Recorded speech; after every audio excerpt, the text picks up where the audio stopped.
Minister K Rajan, നമസ്കാരം. Okay, minister കേൾക്കാൻ കഴിയുന്നുണ്ടോ എങ്കിൽ ഇന്നിപ്പോൾ രക്ഷാപ്രവർത്തനത്തിൻ്റെ ഒരു പാറ്റേൺ എങ്ങനെയായിരിക്കും? ഞങ്ങൾ കാണുന്ന പല ദൃശ്യങ്ങളിലും മിനിസ്റ്റർ കെ രാജൻ ടി വി പ്രസാദ് വിശദീകരിക്കുകയായിരുന്നു. ആ പ്രദേശത്തിൻ്റെ ഭൂമിശാസ്ത്രം തന്നെ മാറിപ്പോയി. എവിടെയാണ് വീടെന്നറിയില്ല, കല്ലുകളും സ്ലാബുകളും മാത്രം അവശേഷിക്കുന്നു. വീടിനുള്ളിൽ ചിലപ്പോൾ ചിലയിടത്ത് കുടുങ്ങിക്കിടപ്പുണ്ട് ഈ വെള്ളാർമല ഭാഗത്ത്. എങ്ങനെയാണ് ഇന്നത്തെ ഇനി പ്ലാൻ ഓഫ് ആക്ഷൻ? നമ്മൾ കണ്ടതിലും അധികമാണ് ഈ മൂന്നിടങ്ങളിലും.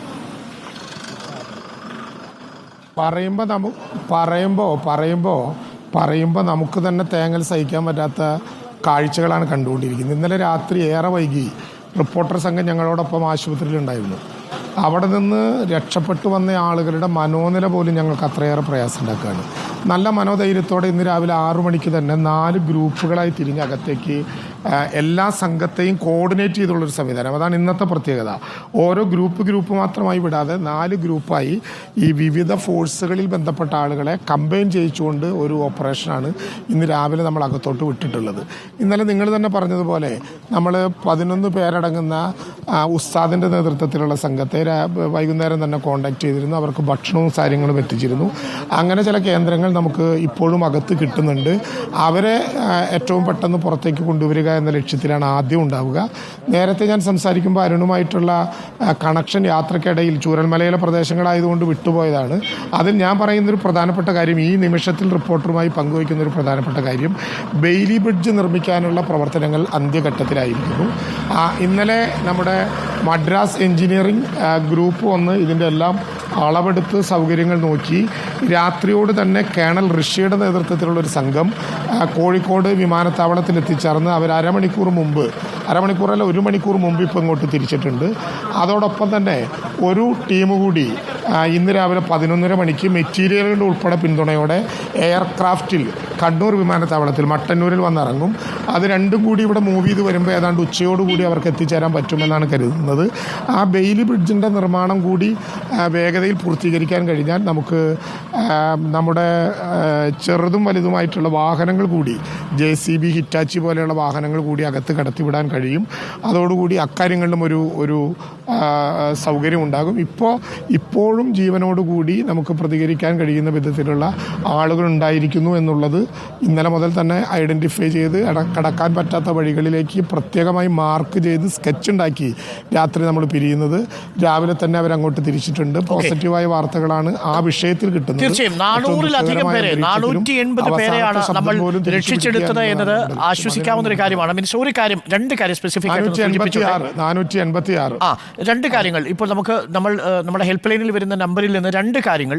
ഒന്ന്, ഞങ്ങളുടെ പ്രതിനിധി ബഷീർ ഈ മുണ്ടക്കൈ ഭാഗത്തുണ്ട്. മുണ്ടക്കയിൽ സുദേവൻ എന്ന പേരുള്ള ഒരാളുടെ വീട്ടിലാണ് ഇപ്പോൾ രക്ഷാപ്രവർത്തനം നടക്കുന്നത്. സംഘം അവിടെ എത്തിയിട്ടുണ്ട്.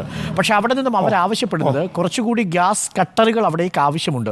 കാരണം ആ 2 വീടിൻ്റെയും ഉള്ളിലേക്ക് കയറി പോകാൻ കഴിയുന്നില്ല. അപ്പോൾ കുറച്ച് ഗ്യാസ് കട്ടറുകൾ കൂടി ആ ഭാഗത്ത് ആവശ്യമുണ്ടെങ്കിൽ എത്തിക്കണമെന്നൊരു ആവശ്യം രക്ഷാപ്രവർത്തകർ തന്നെ പറയുന്നു. അതൊന്ന്. രണ്ടാമത്തത്, മിനിസ്റ്റർ, വെള്ളാർമല ഭാഗത്ത് പുഴയുടെ തീരത്ത് ഒരു വീട്ടിലേക്ക് വെള്ളാർമലയിൽ പുഴയുടെ തീരത്ത് ഒരു വീട്ടിൽ ഒരു പ്രായം ചെന്നയാൾ കുടുങ്ങിക്കിടപ്പുണ്ട്. അദ്ദേഹത്തിന് ജീവനുണ്ടോ എന്നറിയില്ല. പക്ഷെ അവിടേക്ക് ആർക്കും എത്തിച്ചേരാൻ കഴിയുന്നില്ല. പുഴയുടെ തീരത്താണ്, കയറിപ്പോകുന്ന വഴിയിൽ. ആ സ്ഥലവും രണ്ടാമത്തെ ഒരു സ്പോട്ട് കൂടിയാണെന്ന് ശ്രദ്ധിക്കണം.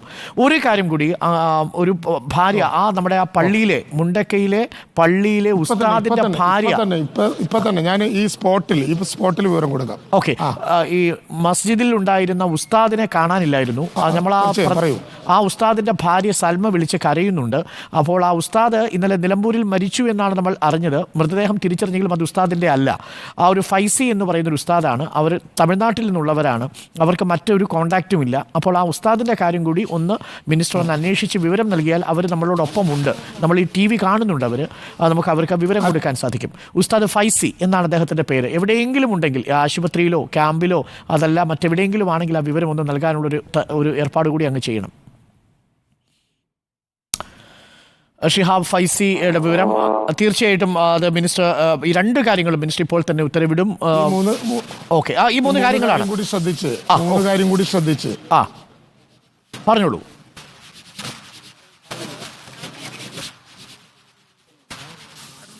പേരൊന്നു കൂടി പറയൂ. ഷിഹാബ് ഫൈസി എന്നാണ് ഉസ്താദിന്റെ പേര്. ഷിഹാബ് ഫൈസി.